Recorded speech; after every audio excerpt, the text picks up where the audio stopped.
एक दो मिनट रुक जाइए जरा प्लीज। पानी लीजिए सर। पानी लीजिए।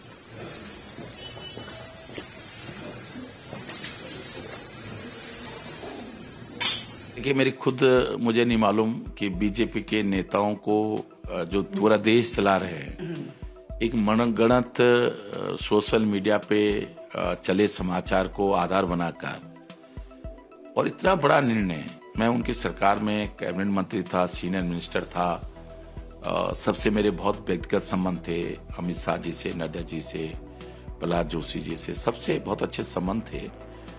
एक बार मुझसे बिना बात किए हुए इतना बड़ा निर्णय उन्होंने लिया, मुझे लगता है कि विनाशकालीन विपरीत नीति। कई बार मैं मिलिट्री साइंस का प्रोफेसर रहा हूँ, छात्र रहा हूँ, और कई बार बड़े बड़े राजाओं से, बड़े बड़े शासकों से ऐसी गलती होती है जो गलती उनके विनाश के लिए बन जाती है।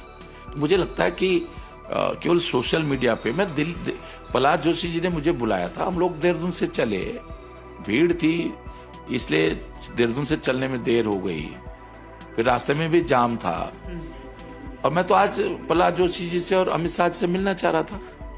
लेकिन जैसे मैं यहाँ दिल्ली आया, मैं राजकुमार जो विधायक उमेश शर्मा है, मैंने कहा भाई जाके आराम करो, इसमें थक गए हैं और सुबह सबसे बातचीत करेंगे।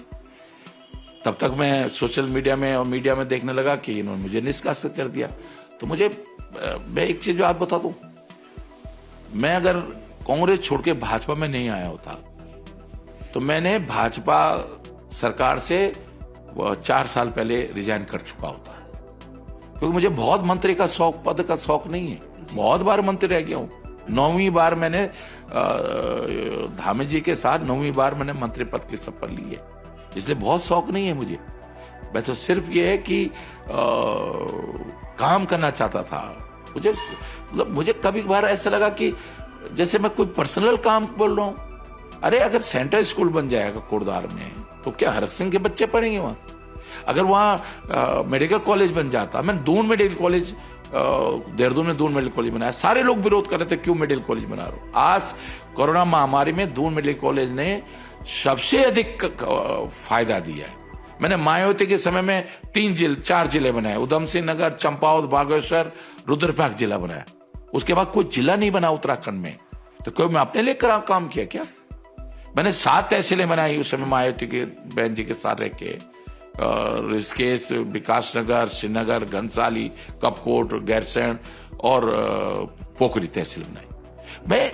हम पिछले 5 साल में नौजवान को रोजगार नहीं दे पाए।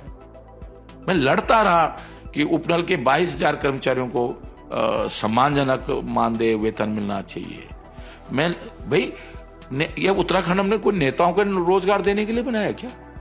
उत्तराखंड में हमने क्या IAS और IPS को और सीनियर अफसर को रोजगार देने के लिए बनाया? ऐसा लग रहा है कि 14-15 IAS चलाते थे प्रदेश को, आज उत्तराखंड को, आज 100-150 की फौज हो गई, 100-150 IPS है, उनपे कोई काम नहीं है। मैंने वन मंत्री के रूप में एक दिन सारे बड़े सीनियर IPS अफसर से कहा, तुम पे, मैंने कहा राज्य सरकार 10 लाख रुपए खर्च कर रही है सीनियर IPS अफसर पे।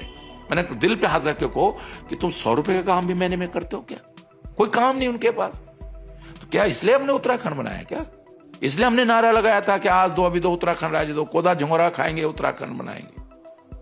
मतलब मैं नहीं समझ पा रहा हूं क्या सोच है और कैसा पार्टी भाजपा हाईकमान, मतलब कैसे लोगों को प्रदेश में नेतृत्व दे रही है। मतलब आप सोच नहीं सकते हैं कि जो देश चला रहे हैं जो लोग, उनसे इतनी बड़ी गलती कैसे हो सकती है? तो सर आप इसे बीजेपी नेतृत्व की गलती मानते हैं? बिल्कुल। आज तो अपना चेहरा छिपाने के लिए कुछ भी कहते रहे।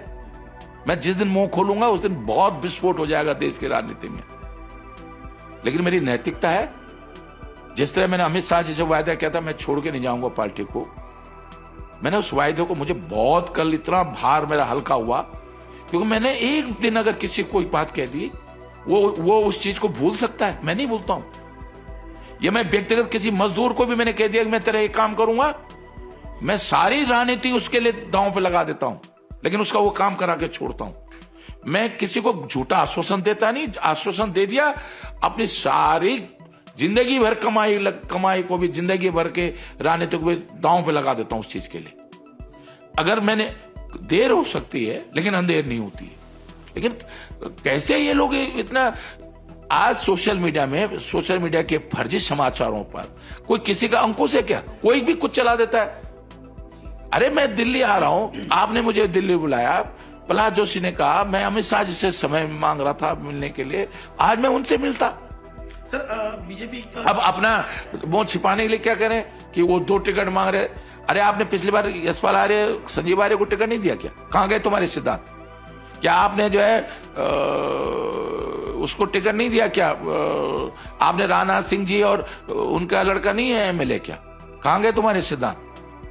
जो सिद्धांतों की राजनीति कर रहा हो जो व्यक्ति है, वो दूसरों को सिद्धांत समझाएगा क्या?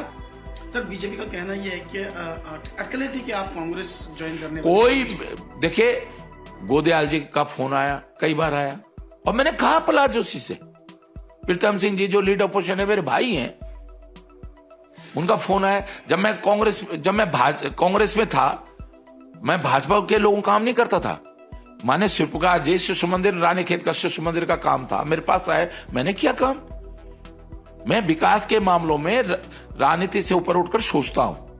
अब माना क्या कांग्रेस के किसी नेताओं को फोन आएगा, और मैं इनसे कह भी देता था कि भाई वो गणेश गोदयाल जी का फोन आया था, प्रीतम भाई का फोन आया था, लेकिन इसको मैं थोड़ी कि किसी का फोन आ रहा है तो मैं सम्मिलित हो गया। मैं दूध पीता हुआ बच्चा हूं क्या? मैं निर्णय खुद लूंगा ना, खुद निर्णय लूंगा ना। और आप बाग आया और आपने छलांग लगा दी कि हरक सिंह कांग्रेस में जा रहा है। मैं तो कभी, मतलब कल ये समाचार में मैं खुद देख रहा था मीडिया में कि 10 जनपद पहुंचे हरक सिंह। आप मुझे यहां देख रहे हैं ना, अभी जब मैं सो के उठाऊं, मैं तो चैन से सोया आज रात को, भले देर से सोया लेकिन चैन से सोया, क्योंकि मेरा इतना बोझ हल्का हो गया। मैं आज इतना खुश हूं।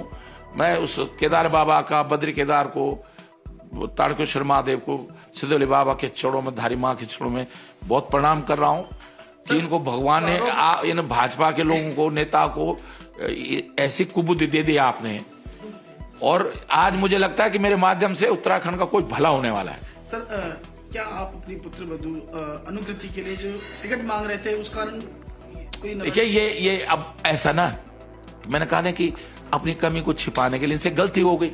इन्होंने सोचा मैं सचमुच कांग्रेस में जा रहा हूं, इन्होंने मनगढ़ंत खबरों के आधार पर निर्णय ले लिया। अब क्या बोलेंगे? क्या ये बोलेंगे कि हाँ हमने हरक सिंह को काम नहीं करने दिया, मेडिकल कॉलेज नहीं बना दिया, हमने सेंट्रल स्कूल नहीं खोला, हमने रुद्रप्रयाग खुर्दा जिला नहीं बनाया, हमने रोजगार नहीं दिया लोगों को, हमने महंगाई कर दी, हमें कमियां, ये तो नहीं बोलेंगे ना।